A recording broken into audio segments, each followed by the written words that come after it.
Boa noite, hoje é dia 24 de junho e vamos para o nosso devocional do dia em que eu leio Manhã e Noite de Charles Spurgeon.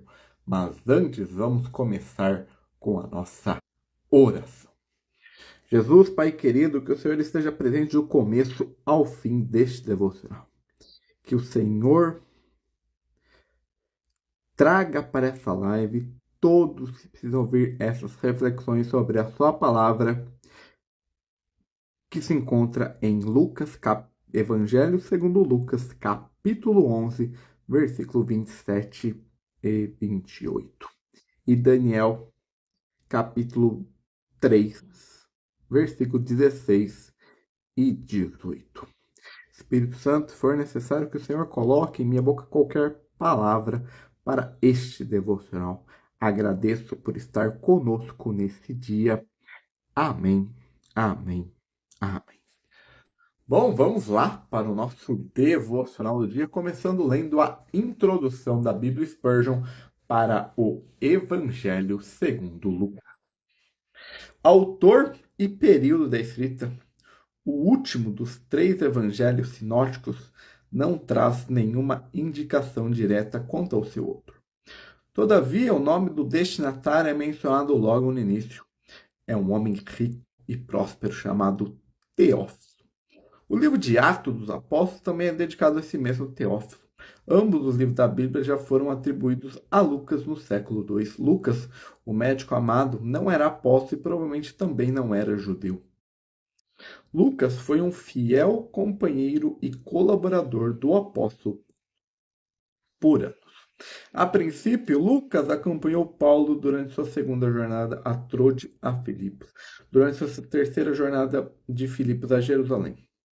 Finalmente, Lucas acompanhou Paulo quando este era prisioneiro a Roma. Lá, ele estava em companhia direta do apóstolo Paulo quando escreveu as cartas aos Colossenses e a Filemon, e por fim foi o único a permanecer com o apóstolo quando escreveu sua segunda carta a Timóteo. Com base nessa estreita relação entre Lucas e Paulo, o pensamento que já havia sido mencionado no século II, que Paulo estava referindo o Evangelho de Lucas a mencionar repetidamente a expressão meu Evangelho. No entanto, essa opinião não é sustentável.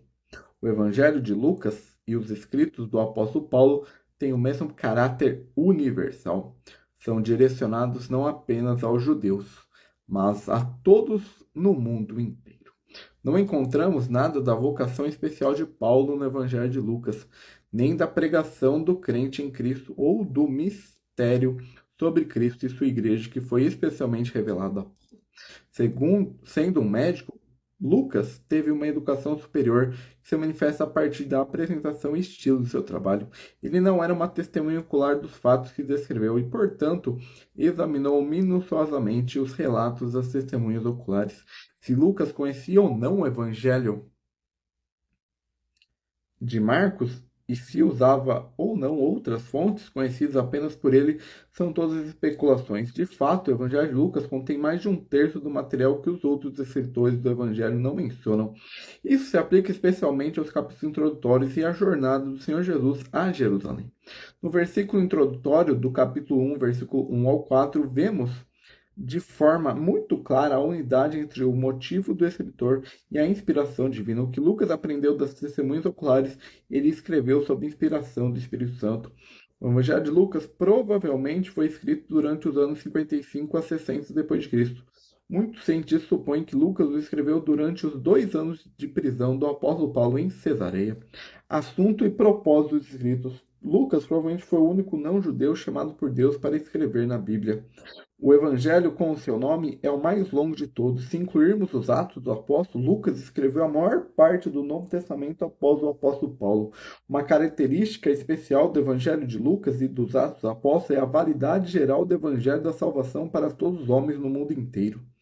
Conforme os 12 apóstolos são enviados em Lucas 9, a restrição mencionada por Mateus não é citada aqui.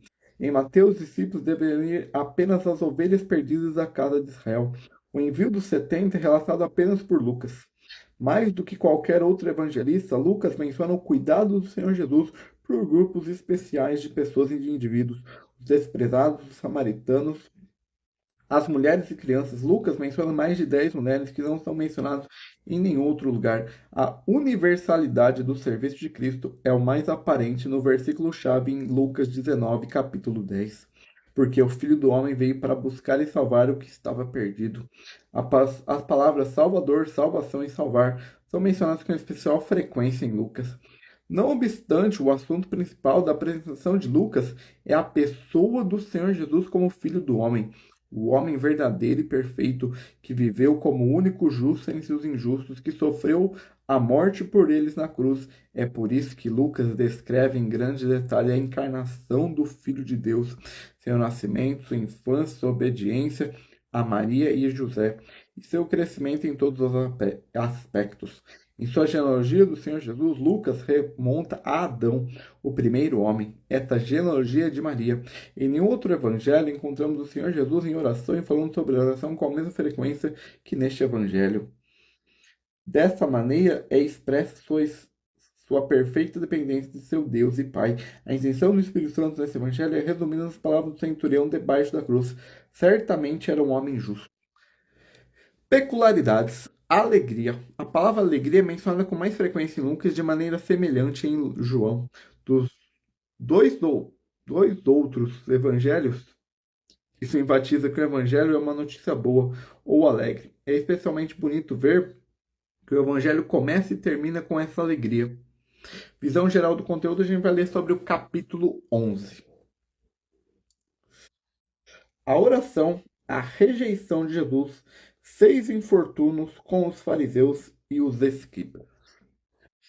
E essa é a introdução da Bíblia Spurgeon para o Evangelho segundo Lucas. Agora vamos ler o nosso devocional da manhã. Uma mulher que estava entre a multidão exclamou e disse-lhe: Bem-aventurada aquela que te concebeu e os seios que te amamentaram. Ele, porém, respondeu: Antes bem-aventurados são os que ouvem a palavra de Deus e aguardam. Lucas capítulo 11, versículos 27 e 28. Alguns imaginam carinhosamente que privilégios muito especiais envolvem a mãe do nosso Senhor, porque supõem que ela teve o benefício de olhar dentro de seu coração, uma forma que não possamos esperar fazer. Pode haver uma aparência de plausibilidade nessa suposição, embora não muito. Não sabemos se Maria sabia mais do que os outros. O que ela sabia pode bem ter sido guardado em seu coração, mas de acordo com o que lemos no Evangelho, ela não parecia ser uma cristã mais instruída do que qualquer outro discípulo de Cristo. Tudo o que ela sabia, nós podemos descobrir. Você quer saber por que dizemos isto? Eis aqui um texto para provar. A intimidade do Senhor é para os que o temem, as quais ele dará a conhecer a sua aliança. Lembre-se das palavras do Mestre: já não vos chamo de servos, porque o servo não sabe o que faz o seu Senhor, mas tenho-vos chamado amigos, porque tudo o que ouvi de meu Pai vos tenho dado a conhecer. Tão abençoado esse revelador divino de segredos mostra no seu coração que ele não esconde de nós nada que não fosse proveitoso. Sua própria garantia é: se assim não fora, eu vos o terei dito.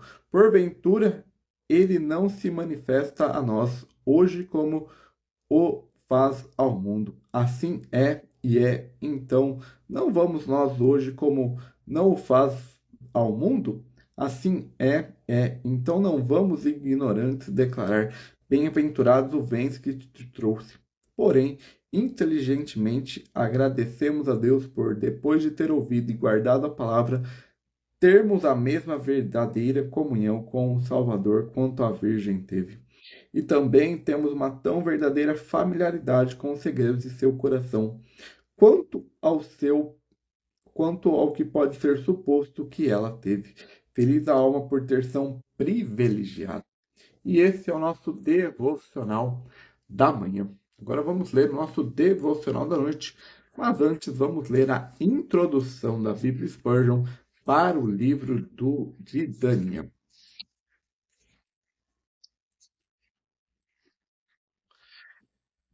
Autor e época do escrito, o livro do profeta Daniel deve seu nome ao personagem principal. Daniel, como muitos outros autores da antiguidade da Bíblia, escreveu sobre si mesmo na terceira pessoa ao longo da primeira parte do livro. Do capítulo 7, versículo 28 em diante, na segunda parte ele escreve sobre si mesmo na primeira pessoa. No capítulo 7, versículo 1, Daniel nos conta como ele escreveu o sonho que foi revelado a ele.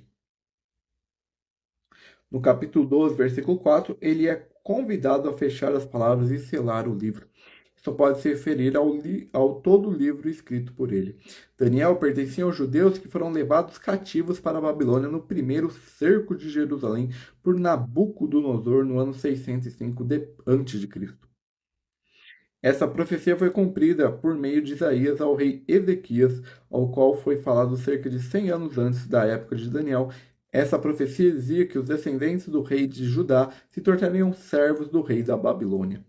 Daniel era um desses nobres e descendentes da realeza judaica que estavam destinados a servir na corte babilônica após um treinamento profundo. Ele provavelmente não tinha mais de 15 a 20 anos de idade quando foi preso. Daniel e seus 3 amigos Hananias, Misael e Azarias foram exemplares em seu ambiente pagão por sua determinação crente. Os primeiros 6 capítulos do livro descrevem sua fidelidade, especialmente a de Daniel.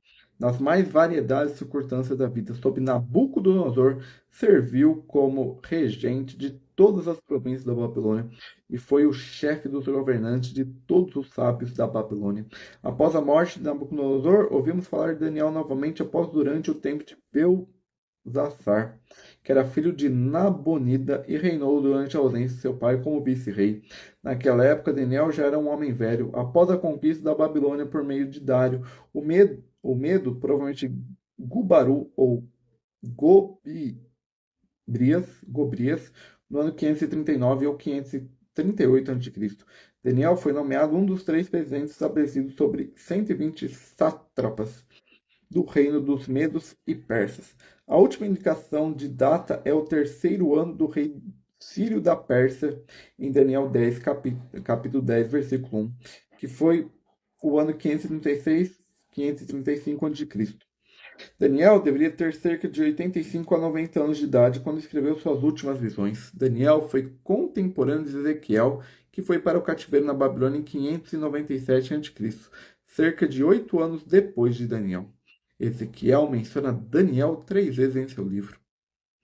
Daniel conhecia também os escritos de Jeremias, cujo serviço já havia começado alguns anos antes dos babilônicos começarem a atacar Jerusalém. Quando estudava o livro de Jeremias, Daniel chegou à conclusão de que o anunciado cativeiro de 70 anos chegaria ao fim. Quando o Senhor Jesus, em seu discurso no Monte das Oliveiras, falou sobre a profanação do templo por meio do anticristo, ele menciona explicitamente o profeta Daniel. O Senhor refere a Daniel, capítulo 7, versículo 13, em Mateus, capítulo 24, versículo 30 e 26, capítulo 26, versículo 64. Também. Daniel não é mencionado especialmente em Hebreus 11 entre os heróis da fé do Antigo Testamento, mas as palavras do versículo 33, que fechou a boca dos leões, não deveria se referir a Daniel, que foi poupado nas covas dos leões? O livro de Daniel tem sido objetivo de crítica incrédula por séculos. Os primeiros ataques remontam ao pagão novo platônico Porfírio de Tiro, século III a.C. Porfírio designa o livro de Daniel como a obra de um judeu do século II a.C. Os críticos modernos têm opiniões semelhantes. As razões mencionadas contra a autoria de Daniel são tensas imprecisões históricas, detalhes linguísticos e a teologia de Daniel. Seu motivo de crítica, entretanto, é sem dúvida o fato de que Daniel profetizou eventos históricos com precisão absoluta, como fez Isaías, pois Daniel descreveu em detalhes as lutas sírio-egípcias da época dos Macabeus, entre outros eventos. Isso é simplesmente possível, dizem os críticos.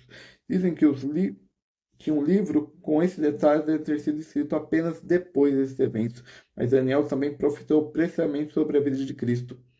Finalmente, ele escreveu sobre os eventos ainda futuros do tempo do fim, antes da segunda vinda de Cristo. Em tudo isso, as palavras do profeta Amós são claramente afirmadas. Certamente o Senhor Deus não fará nada sem ter revelado os seus segredos aos seus servos, os profetas. Propósito da escrita. Na Bíblia hebraica, O livro de Daniel não pertence aos profetas, mas aos escritos do hebraico Ketubim, que é a terceira e última parte do Antigo Testamento. Lá o livro é colocado entre Esther e Esdras. Uma grande parte do livro foi escrita em aramaico, capítulo 2, versículo 4 ao capítulo 7, versículo 28. O aramaico era a língua oficial dos babilônicos e persas. A razão por estes fatos é provavelmente que Daniel, em contraste com os outros profetas que viveram durante e após o exílio, profetou quase nada em relação a Israel e Judá, mas suas profecias são principalmente sobre as nações pagãs. O grande tema do livro de Daniel são os quatro impérios mundiais que governam e governarão a história do mundo desde a destruição de Jerusalém até o aparecimento de Cristo antes do milênio. Este período é chamado de Tempos dos Gentios no Novo Testamento. Jeová não podia mais aceitar publicamente seu servo terreno Israel ou Judá, respectivamente. Ele o puniu com o cativeiro da Babilônia e a destruição de Jerusalém e do templo. Ele havia deixado sua habitação no templo. O Deus Altíssimo, possuidor dos céus e da terra, havia se retirado para os céus. No livro de Daniel, Deus é chamado de Deus do céu 4 vezes. O Rei do céu uma vez e uma vez Senhor do céu. Durante este tempo de seu governo indireto, Deus colocou a autoridade sobre a terra nas mãos das nações pagãs, até que seu abençoado Senhor Jesus assuma o governo como Filho glorificado do homem. Daniel dá uma visão profética sobre os tempos dos gentios, que são os quatro impérios mundiais: Babilônica, Medo-Pérsia, Grécia e Roma. Após o fracasso total dos governos desses impérios, finalmente o povo de Israel será restabelecido a Deus e Cristo reinará sobre todos como rei. O fato de Daniel estar descrevendo a época de que ainda vivemos torna o livro especialmente interessante para o cristão.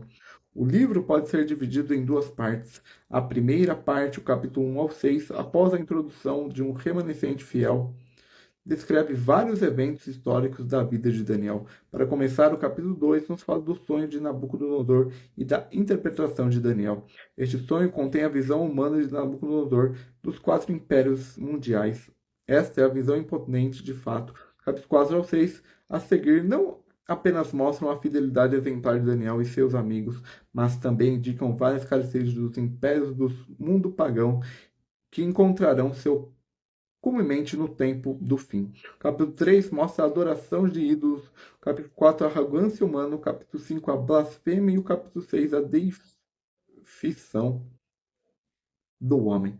A segunda parte começa no capítulo 7 com uma revelação sobre os quatro impérios mundiais, mas fora de vista de Deus. Os impérios são como quatro bestas selvagens. O capítulo 8 nos fala do segundo e do terceiro impérios. O capítulo 9, o fim do cativeiro babilônico do Messias. O capítulo 10 e 11, dos reis do norte, Síria, e do sul, Egito. O capítulo 12 forma o fim que encontramos o remanescente fiel novamente. Existe uma estreita relação entre o livro de Daniel e as revelações a respeito do futuro no Novo Testamento. Mateus 24, 25, 2 Tessalonicenses 1, 2 Tessalonicenses 2 e Apocalipse. São acréscimos repetidamente extensões das revelações que Daniel recebeu somente. Considerando-os todos juntos, recebemos a compreensão correta sobre os eventos futuros. Panorama do conteúdo, a gente vai ler sobre o capítulo 3. A imagem de ouro, idolatria. E esse é a introdução do livro de Daniel da Bíblia Spurgeon. Agora vamos ler o nosso devocional da noite. Responderam Sadraque, Mesaque e Abednego ao rei: não serviremos aos teus deuses. Daniel capítulo 3, versículo 16 e 18. A narrativa da grande coragem e da libertação maravilhosa dos três santos filhos, ou melhor, campeões, é bem calculada para despertar na mente dos cristãos a firme e a constância na defesa da verdade, as presas da tirania e a mandíbula da morte. Os jovens cristãos vão aprender especialmente com os exemplos deles, tanto nas questões de fé, na religião, quanto nas questões de correção nos negócios, a jamais sacrificar suas consciências. É melhor perder tudo que perder sua integridade, e quando tudo o que mais se for, ainda manter uma consciência tão límpida como a mais rara joia, que possa adorar o peito de um de um mortal. Não seja guiado pela vontade ou pelo fogo fato da política, mas pela estrela polar da autoridade divina. Siga o certo em todos os perigos, quando não vê vantagem presente, ande pela fé e não pela visão. Dê a Deus a honra e de confiar nele quando se trata de questões de perdas pelos bem do princípio. Veja se ele será seu devedor. Veja se ele mesmo nessa vida não dará prova de sua palavra, que de fato grande fonte de lucro é a piedade com contentamento. E aquele que buscar, pois, em primeiro lugar seu reino e sua justiça, e todas as coisas lhe serão acrescentadas. Se acontecer que na providência de Deus você for um perdedor pela consciência, descobrirá que se o Senhor não lhe retribui em prata de prosperidade terrena, ele quitará sua promessa de ouro da alegria espiritual. Lembre-se de que a vida de um homem não consiste na abundância dos bens que ele possui. Trajar um espírito sincero, ter um coração vazio de ofensas, ter o favor e o sorriso de Deus são riquezas maiores que as quais as minas de Ofir podem render ou que o mercado de Tiro pode lucrar. Melhor é um prato de hortaliças onde há amor do que boi cevado e com ele o ódio. Uma grama do conforto do coração vale uma tonelada de ouro. E esse é o nosso devocional da, do dia 24 de junho. Amanhã nós voltamos provavelmente com o devocional do dia também. Eu só não sei se eu vou fazer de manhã ou à noite. Então tenha um bom resto de quarta-feira, um bom resto de semana. Que Deus te abençoe. Amém. Amém. Amém.